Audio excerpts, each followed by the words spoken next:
It's 9 p.m. in Djibouti. Welcome to English News, new edition. Tonight, concerning the main topic, the head of state received a Chinese delegation.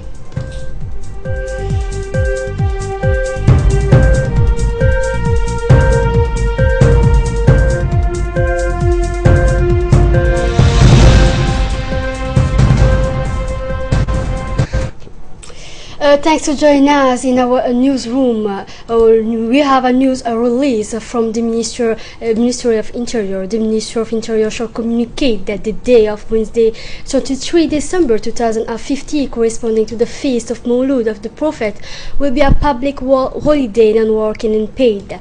Taking advantage of this opportunity, the Ministry of Interior addressed its best wish of happiness, of prosperity, peace, and to the population as well as the resident of foreign community in the Republic of Djibouti.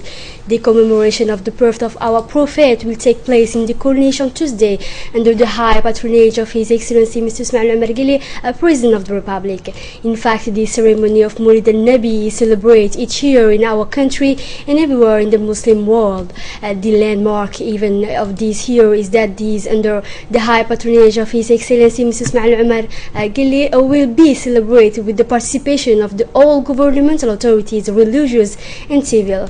These will of course have the recitation of the Holy Quran, a song, a poetry, qasaid, extolling the merit of the praise of our Prophet, peace and blessing on him. But as well, a high delegation Ethiopian religious will also be our guest of honor to celebrate these with us these events.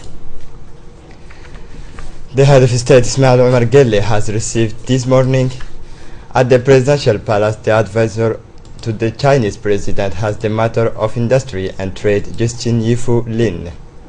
Several African presidents have desired to have his ideas as well as this advisor to develop their country. Indeed, the president of the republic wanted to have the expertise and the advisor of this distinguished Mr. Justin Yifu Lin. Mr. Lin is a professor and dean emeritus of the National School of Development in the University of Beijing, advisor of the Council of State and vice president of the Chinese Federation of Industry and Trade. He was the vice president and chief economist of the World Bank 2008-2012 prior to joining the bank. Mr. Lin has served for 50 years as a founding director and professor of the China Center for Economic Research at the University of Beijing, and he is the author of approximately 24 economic and industry books. He has served on several national and international committee large group and advised on the development policy, technology and the environment. At the end of his meeting with the head of state, Mr. Justin Yifu Lin, expert on economic and industry, has given his reaction about the outstanding development Djibouti has known in the recent year, building several infrastructure, a pillar of the national economic, and his encountering with the president. Let's listen to him. The understanding about the potential of Djibouti and to see how Djibouti can jumpstart the industrialization process to create jobs, to create export, to enter into a dynamic growing process. My advice is to explore your advantages in order to jumpstart your dynamic growth. And certainly everyone knows Djibouti has an advantage in geographic location. So it can be the logistic centers of Africa, especially in the East Africa. And also Djibouti has another very important advantage, that is abundant supply of labor force.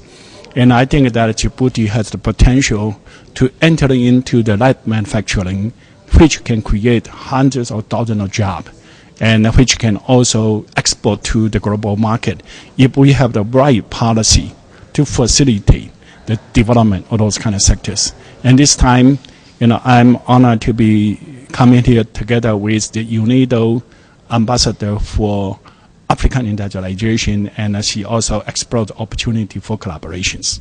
The reason we are here, actually, I would say, to make sure Djibouti also being part of the industrialization movement for the Africa continent. Why? Because in the past 4 years, as we've seen, actually, there has been starting from Ethiopia, Senegal, Ghana, there's a lot of Rwanda, there's a lot of countries started in terms of policy and also in terms of real actions, in terms of real industrialization. Ethiopia, from a shoe factory, has been creating a lot of industrial zones, and now Senegal is doing that. Rwanda is creating the first garment factory and also want to attract more Chinese investors. All the reason behind that, I guess Professor Justin Lin has been told you, because Africa is at a golden opportunity. China is going to about relocate 85 million of jobs out of China in the next 5 to 10 years, because China is moving from a labor intensive economy to more capital economy. So this is a golden opportunity for Africa country. Now, under the leadership of the President and also the Minister of Finance and the Industrial, Mr. Elias, we are being invited here to sharing ideas with the intellectuals, with the ministers, professionals, trying to explore what's the potential for Djibouti. And also, we are following the success of FOCAC in South Africa, the China-Africa Collaboration Forum. And now we're also trying to see how Djibouti going to benefit from the future collaboration from China. I have to say I have a strong confidence under the current leadership of the President and also the ministers. Djibouti is going to bring from vision to action and also dreams to reality. Thank you. Thank you very much. The Minister of Foreign Affairs and International Cooperation, Mahmoud Ali Yusuf, has indicated that Djibouti have an urgent need of the advice from the Chinese great personality. Let's hear it from. C'est un éminent professeur d'économie, ancien It's eminent former economics professor and former director of the World Bank and international expert for advice. We are in a phase of the Republic of Djibouti is a new prepared mediate with China, and beyond this strategic partnership, there's a lot of investment that will come to Djibouti. Not only in the infrastructure sector, we want to develop industrial zone. Now you know that job creation takes place in businesses that produce and manufacture and other small and medium enterprises. It's important that our economy can diversify if it cannot be continued developed economy based solely on the service sector. It's imperative to have a manufacturing sector that started to take off very quickly. For that you need to create an area that allows some investor to settle, that create that small and medium businesses and industry. The head of state, His Excellency Mrs. Ismail Omar Guelleh, has sent a message of congratulations to the King of Bahrain, His Majesty Hamid bin Isa Al Khalifa, in which his country celebrates these anniversary days of its national day. In his message, the head of state has wished health and happiness to the King Hamad bin Isa Al Khalifa, as well as those of future development, prosperity and vitality to the people and friendly of Bahrain. The head of state has also seized the opportunity in this message to reiterate its availability, as well as those the Djiboutian people and its government, to promote in future develop a friendship and cooperation tie between the two countries. Similar measures has respectively been seen by all these last day to the President of Kenya, His Excellency Uhuru Kenyatta, and the President of Kazakhstan. The Prime Minister Abdul Qadir Kamil Mohammed visit today to the officers of the National Police and has our officers who are injured during these events of today that took place this morning in the vicinity on building in the urgency of the General Hospital Peltier. The Prime Minister was accompanied by the Minister of Health, Dr. Qasim Isaq Osman. Therefore, the atrocity committed by the armed individuals malicious and toward the public orders. For this occasion, the Interior Minister assured that the state will always fully its duty to enforce the order and stability in our country. The Interior Minister, Mr. Hassan Umar Mohammed, in a statement dated today, Monday, assured that the state will always fulfill its duty to enforce the order and security on throughout the national territory. It held that the clarification at the end of a great violence involving the use of firm arm opposite this morning dispatch to the force of order to ban the organization at a place called Bulduko. A great crowd this morning in early hour, dozens of army individuals came together before launching an offensive against the security forces, among which there are 9 wounded, including an official, Lieutenant Abu Bakr Mohammed Aden, wounded by Abal, indicated the release of the Minister of Interior, Mr. Hassan Umar Mohammed, described the violence against the security forces to act intent to destabilize our nation and to sow division within the national community. Today, violence was orchestrated by the malicious individual receiving instruction from sponsors who act from abroad, added the minister. He also announced that the situation is now under control, revealing that the police operation already undertaken have allowed the arrestation of the several people involving the violence and identification of 7 people who are organizing. They will be quickly brought to the justice answer further action, said the minister. Calling him to the vigilance of citizens and their sense of duty, in particularly denouncing the Sedition Act perpetrated in their neighborhood. The Republic of Sudan diplomat Hussein Alamin Al-Fadil has been received by the Prime Minister Abdul Qadir Kamil Mohammed this morning for a farewell visit. The ambassador has been accredited in Djibouti in 2011. At this farewell visit marked the end of 3 years of service as an ambassador in Djibouti. Its mission to Djibouti has been qualified by the Prime Minister fruitful. The Prime Minister has thanked the ambassador for his work done and for the consolidation of the relation between the two countries. He stressed the wellness of the bilateral relations between the two countries and reaffirmed the willingness of the authority to expand Djibouti-Sudan cooperation. For his part, the ambassador has qualified the cooperation between the Sudan and Djibouti brother country as very good and productive. He expressed his desire to emphasize the economic relations and to expand cooperation in all areas, in arguing for a strengthening of these relations between these two countries. He expressed his regret is not be present at the opening ceremony of the future military hospital funded by Sudanese state. And finally, the Prime Minister wished the Sudanese diplomat a good continuation and good success in these new missions within the cabinet of the Ministry of Foreign Affairs of Sudan. The maintenance is complete by the decoration of the diplomat to the rank of Knights of 27 of June 27 National Order. The Interior Minister, Mr. Hassan Umar Mohammed, has received today in his office Mrs. Sheikh Hassa Al-Thani, a special envoy of the Secretary General of the Arab League for the humanitarian effort. The Interior Minister has raised with Mr. Sheikh Hassan Al-Thani topic of common interest, especially in the humanitarian file. The technical advisor to the Minister, Mr. Abdurrahman Shamsan, the Executive Secretary of the Owners, Mr. Hussein Hassan Darar, as well as the representative of the UNHCR in Djibouti, Mr. Paul, have assisted with the maintenance. The Minister of Higher Education and Research has performed today a visit to the University of Djibouti. Training workshop within the two sites 2 and 3 on the function of the electricity with green energy have been renovated with equipment and ultra-modern and preserving of any pollution of the planet.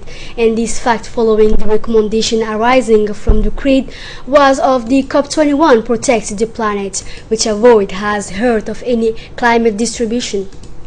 The minister was accompanied this close collaborator and president of the university, Dr. Jama' Mohammed Hassan, and in the faculty of the medicine of Djibouti. This visit between the roadmap of the president of the republic, Mr. Ismail Omar Guelleh, in the improvement of the quality of the higher education in provide of equipment, and last while preserving the planet advance in renovation, particularly with regard to the renewable and clean energy in the Djibouti, that Djibouti is fixed in 2035 aim as generalized the energy non-polluting example solar wind. The Universal Health Insurance is blowing its first year anniversary candle. It is in this optic that a forum has been held this morning at the People's Palace. The debates and the reflections have highlighted the application of these measures, which are part of the social rights and the Universal Declaration of Human Rights. On the agenda of this forum, a series of activities to raise awareness on the scope of the Universal Health Insurance, which allows to the great majority of the Djiboutian population to benefit care. This ceremony was chaired by the Minister of Labour and Reform for the administration, Abdi Ahmed Hussein, and saw the participation of the Minister of Health, Dr. Qasim Isaq Osman, members of the government, the Director of the CNSS, Mrs. Hana Farah Asouwe. The system of universal health insurance also includes the most destitute and the person most vulnerable who will benefit from a program, says the Social Assistance of Health, the PASS. During this forum, the National Social Security Fund Director, Mrs. Hana Farah Asouwe, has made an overview on the achievement and the prospect for the solidarity measures which need a suggestion of the structure of health. She said that the Universal Health Insurance responds first to the will of the President of the Republic, improve the population's health status, and then move widely to improve the living condition of Djiboutian in Djibouti. For his side, the Minister of Health, Mr. Dr. Qasim Isaq Osman, was warmly welcomed to the measure of this Universal Health Insurance. Let's listen from him. Nous sommes aujourd'hui réunis pour commémorer les premiers anniversaires. Today, we are gathered to commemorate the first anniversary of the launch of Universal Health Insurance, whose purpose is to enable optimal medical coverage beyond the usually covered integrate formal sector, self-employed, informal sector, and the vulnerable group. The development vision of the national health system in its critical component, universal coverage of care for all, is part of a will continually displayed by His Excellency the President of the Republic, Mr. Ismail Omar Guelleh, to minimize inequalities in access to care. This vision is defined as challenges in this global crisis evolves from 1 year to a realization was not sure. The principle of universal health insurance is based on the principle of national solidarity and the right to health care access for all. At the end of the ceremony, a convention has been signed between the National Social Security Fund and some of the health structure of the capital. Indeed, the CNSS Director, Mrs. Hana Farah Asouwe, has signed 3 conventions of partnership with the Peltier Hospital, Dar Hanan Balbala Hospital Director. This partnership convention will enable patients to go to the different health structures in order to receive the appropriate care. The Health Universal Insurance has been initiated by the Head of State, Ismail Omar Guelleh, has for objective create solidarity, fairness, and social justice. It also has a very large number of Djiboutians enrolled in the CNSS to help themselves freely.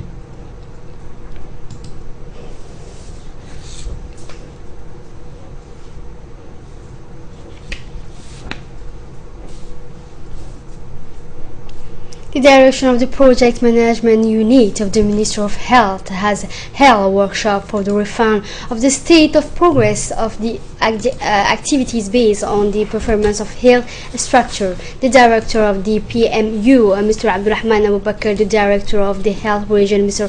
Asawi Abdullah Asawi, the representative of the World Health Organization, the director of the ADDS, and the director of health promotion, the representative of the World Bank country office, and the person responsible for the project social net of the ADDS, the doctor head of health center and the civil society was present at this meeting to put in place a system and supply and management of drug and to improve the quality of support for patients and ensure an effective autonomy of FUSA in matter of administrative management, accounting and financial stating in order to promote the initiative of taking decision and planning among the provider of health care to assist in a participatory manner the level of health structure in the implementation of the project financing based on the performance support by the World Bank. The priority of the Ministry of Health in this project is to raise the level of quality of the service offered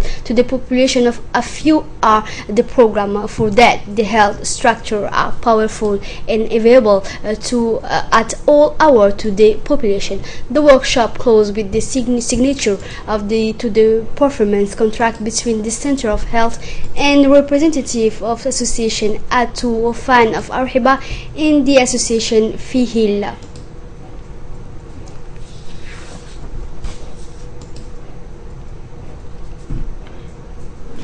In the framework of the reorganization and the emergency of a strong, active and organized civil society in Djibouti, the CNSCD and the Rustica commune have agreed in the large meeting room to establish a close collaboration, in particular by the partnership convention signature.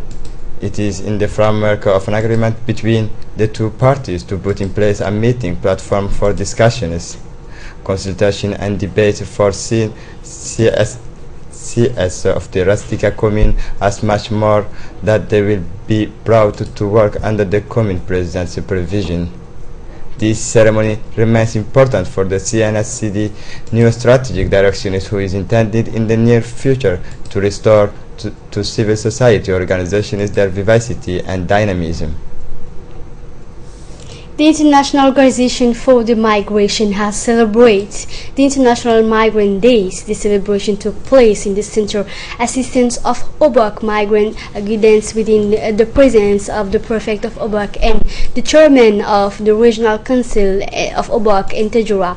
The representative of the force of law and other of the body constitute national and international partner and elder of the region were together to this ceremony placed under the theme I am a migrant, in tribute to the thousands of people around the world who risk their life in search of a better future, and a tribute to the dying number of them who are losing their journey.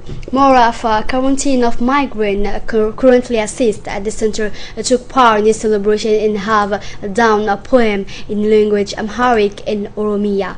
In the framework of this ceremony, 17 of young people of the community of Obak were involved in an activity to raise awareness and danger linked to irregular migration.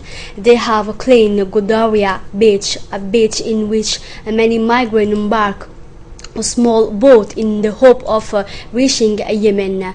The OIME Chief of Mission, Mr. Henry Glorieux, has a thanks to their enthusiasm throughout this activity in the hope that they will sensitize as a turn their camarade and will take about this experience as their entourage. He also thanked the National Police, the Migration Service, the Gendarmerie, the Guard Raiding, National Security, the National Navy, honors the Prefecture of the Regional Council, as well as the Member of the Parliament concerning and other donator. He reached a beautiful end to here at the breast of 2060 is in wishing to always keep a place for our necks in our heart for a better future.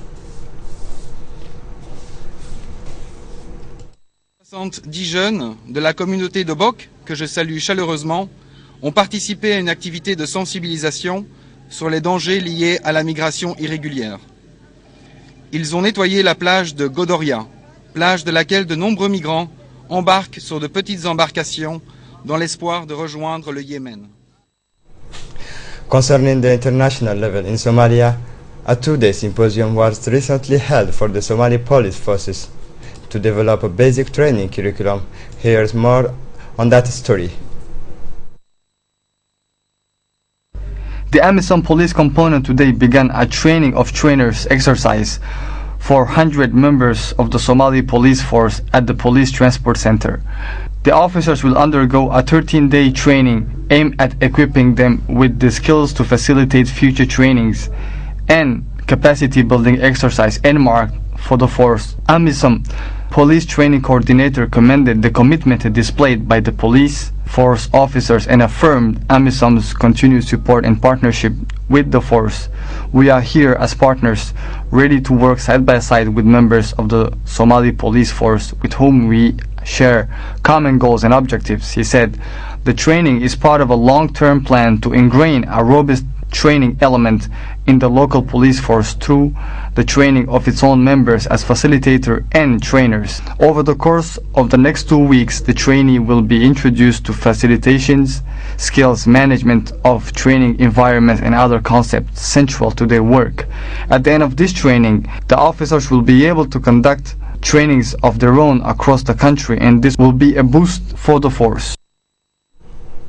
Still on the regional level, gunmen kill at least 2 bus passengers in attack in Kenya northeastern Mandera County. At least 2 people have been killed in an ambush on a passenger bus in Kenya's northeast near the border with Somalia. An official and residents say the bus was believed to be carrying more than 15 passengers when it was attacked between Kutulo and Daba village in Mandera County early on Sunday. Mohammed Salah, the chief administrator of Kenya's northeastern region, say the attacker tried to have the bus down, but desperate with his built when the driver refused to stop, say Salah. 2 people were killed, at least 3 people were injured in the attack. It's not yet clear who is behind the assault, but I'm not ruling out that this was a case of banditry, he added. Hundreds of rescue workers are looking for survivors after a landslide hit 33 buildings in the southern China. 7 people were pulled from the rubble with minor injuries, but 91 are missing. About 900 were evacuated as the landslide struck on Sunday. Authorities said a huge man-made mud of earth and construction debris lost stability and collapsed. The city is one of China's biggest and is a major industrial center. It is situated in the southern province of Guangdong, across the mainland borders of Hong Kong. The landslide has blanketed a vast area of 380 square, covering with up to 10 meters of mud at an industrial park, Shenzhen Emergency Management Office said on its official microblog. State news agency Xinhua said that the landslide caused an explosion at a natural gas pipeline. Workers have cleaned up about 400 meters of damaged pipeline and now are repairing it. China's Lands and Resource Ministry said in a statement on its website that initial investigation showed the landslide happened when a huge mat of soil, cement, chunks and other construction waste became unstable. That was for tonight news. The program still continues in RTD. Thank you for watching us.